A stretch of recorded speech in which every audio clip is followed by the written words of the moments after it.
Posso realmente conhecer o Espírito Santo? Mensagem de Benny Hinn. Faltavam 3 dias para o Natal de 1973.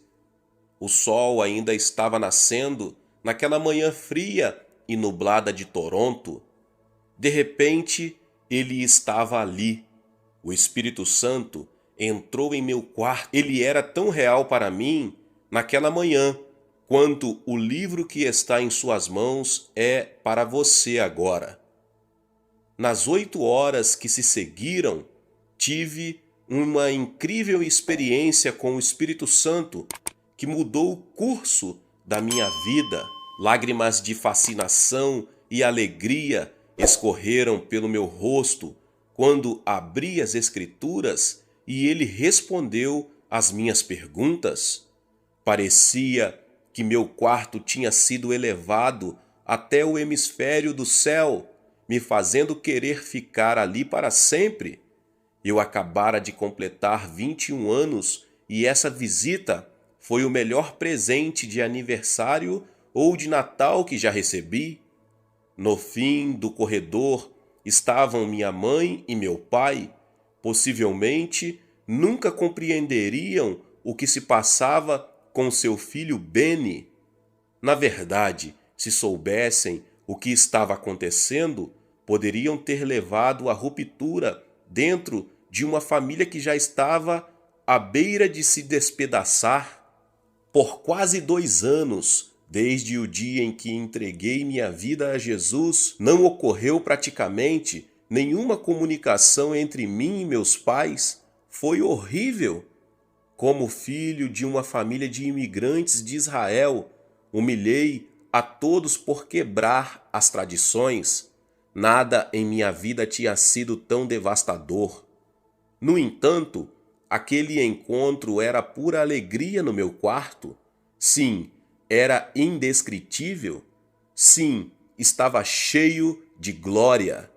Se alguém tivesse dito 48 horas antes o que aconteceria comigo, eu teria comentado: de jeito nenhum. Porém, a partir daquele momento, o Espírito Santo tornou-se vivo em minha vida. Não era mais uma distante terceira pessoa da Trindade. Era real, tinha uma personalidade. E agora eu quero compartilhá-lo com você. Meu amigo, se você estiver pronto para começar um relacionamento pessoal com o Espírito Santo que ultrapassa tudo o que você já sonhou ser possível, continue lendo. Se não, deixe-me recomendar que feche este livro para sempre. Isso mesmo, feche o livro, porque as coisas que vou contar transformarão a sua vida espiritual. Acontecerá de repente. Pode ser enquanto estiver lendo, talvez enquanto estiver orando ou enquanto estiver dirigindo para o trabalho. O Espírito Santo vai responder ao seu convite. Ele se tornará seu melhor amigo, seu guia, seu consolador, seu companheiro de toda a vida. E quando se encontrarem, você dirá: Benny, deixe-me contar o que o Espírito tem feito em minha vida. O poder de Deus revelado. Uma noite curta em Pittsburgh. Um amigo meu, Jim Pointer, pediu para que eu o acompanhasse em uma viagem de ônibus a Pittsburgh, Pensilvânia. Conheci Jim, um ministro metodista livre na igreja que eu frequentava. O grupo iria para uma reunião com uma evangelista, Kathryn Kuhlman. Para ser honesto, eu não conhecia muita coisa sobre o ministério de Kathryn. Já a tinha visto na televisão e me desapontara um pouco. Achei que falava de um jeito engraçado e tinha um visual estranho, por isso não estava com muitas expectativas. No entanto, Jim era meu amigo e eu não queria decepcioná-lo. No ônibus, eu disse: Jim, Você nunca vai imaginar o momento difícil que passei com meu pai por causa dessa viagem. Veja, depois da minha conversão, meus pais tinham feito todo o possível para evitar que eu fosse à igreja, e agora uma viagem para Pittsburgh? Era quase fora de questão, mas eles permitiram, contrariados. Saímos de Toronto na quinta, no meio da manhã, e o que deveria ser uma viagem de 7 horas demorou bem mais por causa de uma súbita tempestade de neve. Chegamos ao nosso hotel somente à 1 da manhã. Então Jim falou: Benny, precisamos acordar às 5. 5 da manhã? Perguntei. Para quê? Ele me contou que se não estivéssemos na porta do edifício às 6, nunca conseguiríamos um lugar. Bem, simplesmente não conseguia acreditar. Quem já ouviu falar em ficar parado no frio antes de o sol nascer para ir à igreja? Porém, ele disse que era isso que devíamos fazer. Fazia muito frio. Às 5, acordei e coloquei todas as peças de roupa que pude encontrar: botas, luva, tudo. Parecia um esquimó. Chegamos à primeira igreja presbiteriana no centro de Pittsburgh e ainda estava escuro, mas fiquei chocado ao ver que centenas de pessoas estavam ali e as portas demorariam 2 horas para serem abertas. Ser pequeno tem algumas vantagens. Comecei a me aproximar das portas, puxando Jim atrás de mim. Havia até pessoas dormindo nos degraus da entrada. Uma mulher me contou: eles ficaram aqui a noite toda. É assim toda semana? Quando cheguei ali, comecei a vibrar de repente, como se alguém tivesse agarrado meu corpo e começado a me sacudir. Pensei por um instante que o ar gelado era o culpado, mas estava bem agasalhado e certamente não sentia muito frio. Um tremor incontrolável tomava conta de mim. Nunca tinha acontecido algo assim antes e não parava. Eu estava muito constrangido para contar a Jim, mas podia sentir meus ossos vibrando, sentia em meus joelhos, em minha boca. O que está acontecendo comigo? Eu me perguntava. Será o poder de Deus? Não conseguia entender. Correndo pela igreja. Naquele momento, as portas estavam prestes a serem abertas e a multidão empurrava tanto que eu quase não conseguia me mexer. Mesmo assim, a vibração não parava. Jim falou: Benny, quando essas portas se abrirem, corra o mais rápido que puder. Por quê? Perguntei. Se não correr, vão passar por cima de você. Ele já tinha estado ali e já sabia o que esperar. Bem, nunca pensei que entraria correndo em uma igreja, mas ali estava eu. E quando aquelas portas se abriram, tornei-me um velocista olímpico. Passei por todos, senhoras, jovens, todos eles. Na verdade, fui direto para a primeira fileira e tentei me sentar. Uma recepcionista me disse que a primeira fileira estava reservada. Descobri depois que a equipe da senhorita Kuhlman escolhia a dedo quem se sentaria na primeira fila. Ela era tão sensível ao espírito que queria somente apoiadores positivos e fiéis na sua frente. Com meu problema sério de gagueira, sabia que era inútil discutir com a recepcionista. A segunda fileira já estava cheia, mas Jim e eu encontramos um lugar na terceira. Faltava 1 hora para o culto começar, então tirei meu casaco, minhas luvas e minhas botas. Quando relaxei, percebi que estava tremendo mais do que antes. Simplesmente não parava. As vibrações atravessavam meus braços e pernas como se eu tivesse preso a algum tipo de máquina. A experiência era estranha. Para ser honesto, eu estava assustado. Enquanto o órgão tocava, tudo o que eu conseguia pensar era em meu corpo tremendo. Não era uma sensação de doença. Não era como se estivesse ficando gripado ou com algum vírus. Na verdade, quanto mais tempo aquilo continuava, mais lindo se tornava. Era uma sensação incomum que não parecia nem um pouco física. Naquele momento, como se saísse do nada, Kathryn Kuhlman apareceu. Em um instante, a atmosfera naquele prédio se tornou eletrizante. Não sabia o que esperar, não sentia nada ao meu redor, nenhuma voz, nenhum anjo celestial cantando, nada. Tudo o que sabia era que estava tremendo havia 3 horas. Depois, quando os cantos começaram, me encontrei fazendo algo que nunca esperei fazer. Estava de pé, com as mãos levantadas, e havia lágrimas escorrendo pelo meu rosto, enquanto cantava How Great Thou Art. Quão grande és tu! Era como se eu tivesse explodido. As lágrimas nunca tinham escorrido de meus olhos tão rapidamente. Nem me fale em êxtase. Era um sentimento de intensa glória. Não estava cantando de modo que normalmente cantava na igreja. Cantei com todo o meu ser.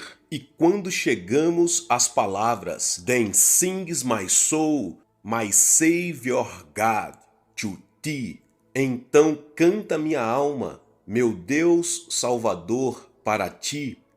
Cantei literalmente com a minha alma. Estava tão perdido no espírito naquela canção que demorei uns momentos para perceber que minha tremedeira tinha parado completamente. Mas a atmosfera daquele culto continuou. Achei que tinha sido totalmente arrebatado. Eu estava prestando uma adoração mais forte do que qualquer coisa que já tinha experimentado.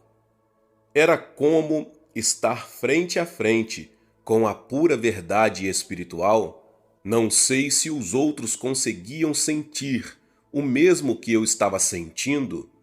Em minha jovem experiência cristã, Deus tinha tocado minha vida, mas nunca como me tocou naquele dia. Como uma onda.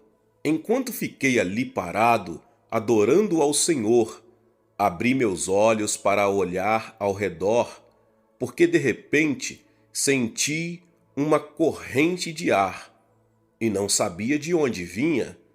Era gentil e lenta, como uma brisa. Olhei para as janelas de vidro, mas estavam fechadas e estavam muito altas para criar uma corrente assim. A brisa incomum que eu sentia, no entanto, era mais como uma onda. Eu sentia como se ela tivesse descendo por um braço e subindo pelo outro. Na realidade, havia movimento. O que estava acontecendo? Eu teria coragem de contar para alguém o que sentia? Pensaria que eu estava ficando louco. Por uns 10 minutos, ou foi o que pareceu, as ondas daquele vento continuaram a me levar, e foi então que senti como se alguém tivesse enrolado meu corpo em um cobertor puro, um cobertor quente.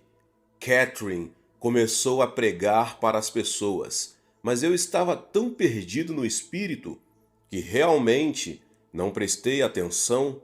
O Senhor estava mais perto de mim do que nunca. Senti que precisava falar com o Senhor, mas tudo o que conseguia sussurrar era: querido Jesus, por favor, tenha piedade de mim. Repeti: Jesus, por favor, tenha piedade de mim. Eu me sentia tão indigno. Sentia como Isaías quando esteve na presença do Senhor. Ai de mim, estou perdido, pois sou um homem de lábios impuros e vivo no meio de um povo de lábios impuros. Os meus olhos viram o Rei, o Senhor dos Exércitos. Isaías 6:5. A mesma coisa aconteceu quando as pessoas viram o Cristo. Imediatamente viram sua própria sujeira, sua necessidade de purificação. Foi o que aconteceu comigo. Era como se um holofote gigante estivesse me iluminando. Tudo o que conseguia ver eram minhas fraquezas, meus erros e meus pecados. Voltei a repetir: querido Jesus, por favor, tenha piedade de mim. Depois ouvi uma voz que eu sabia ser do Senhor. Foi sempre tão gentil, mas era inconfundível.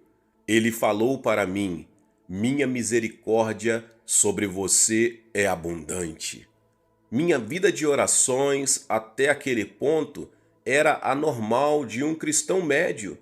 Mas agora eu não estava apenas falando com o Senhor, Ele estava falando comigo. E, oh, que comunhão foi aquela! Não sabia, mas o que estava acontecendo comigo na terceira fila da primeira igreja presbiteriana em Pittsburgh era somente uma antecipação do que Deus tinha planejado para o futuro. Aquelas palavras ressoaram em meus ouvidos: minha misericórdia sobre você é abundante. Eu me sentei chorando e soluçando. Não havia nada em minha vida que se comparasse com o que estava sentindo. Estava tão completo e transformado pelo Espírito que nada mais me importava. Não me importava se uma bomba nuclear acertasse Pittsburgh e o mundo todo explodisse. Naquele momento, senti como descreve a palavra de Deus: paz, que excede todo o entendimento. Filipenses 4:7.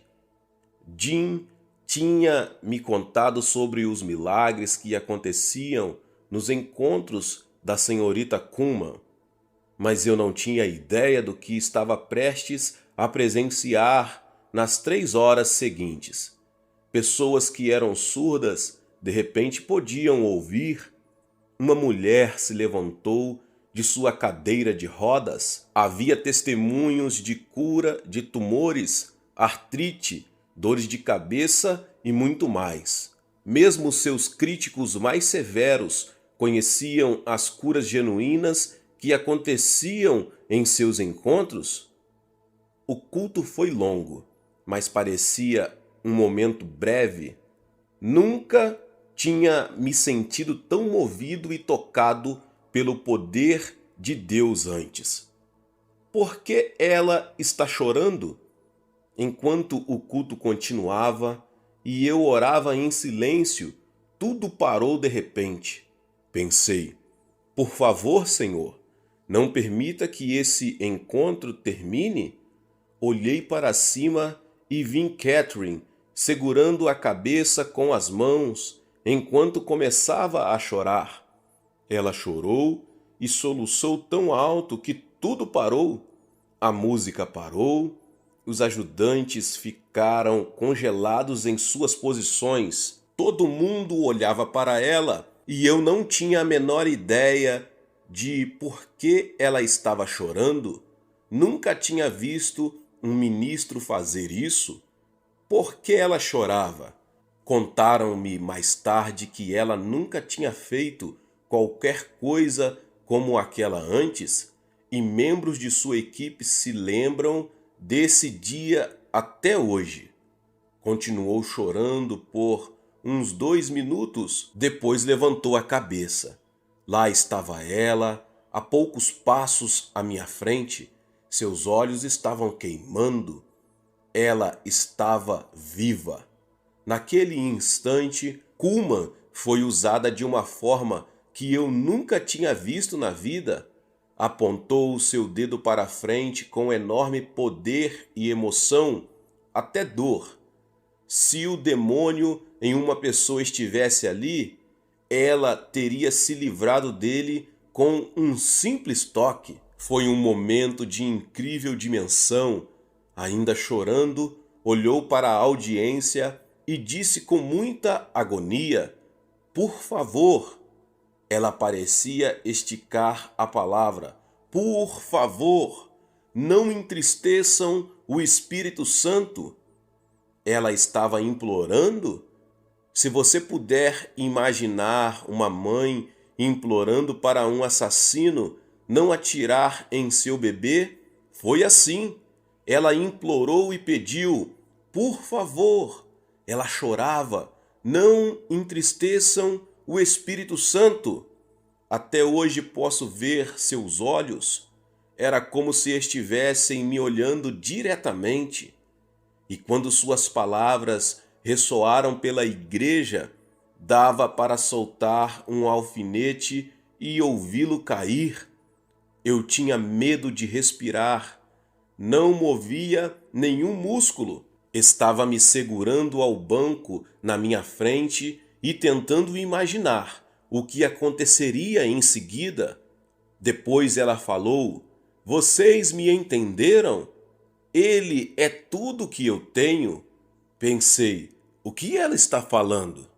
Então ela continuou seu pedido fervoroso, dizendo: "Por favor, não o entristeçam. Ele é tudo que tenho. Não machuquem aquele a quem eu amo." Nunca esquecerei essas palavras. Ainda consigo me lembrar da intensidade da sua respiração quando as disse. Em minha igreja, o pastor falava sobre o Espírito Santo, mas não dessa maneira. Suas referências tinham a ver com dons ou línguas ou profecia, e não com "ele é meu amigo mais próximo, mais pessoal, mais íntimo, mais amado." Kathryn Kuhlman estava me dizendo sobre uma pessoa que era mais real do que você ou eu. Depois ela apontou seu longo dedo para mim e disse com grande clareza: "Ele é mais real do que qualquer coisa neste mundo." Meus irmãos e irmãs, chegamos aqui à primeira parte desta palavra. Haverá a segunda parte, vamos postar ela amanhã. Aproveita para se inscrever aqui no canal, você que ainda não é inscrito, e ative o sininho das notificações. Todos os dias são postados vídeos abençoados aqui para te abençoar. Deixe também o seu like e não se esqueça de compartilhar com mais pessoas. Tá bom? Vamos postar a segunda parte desta palavra em nome de Jesus. Deus abençoe, nos vemos no próximo vídeo. Amém.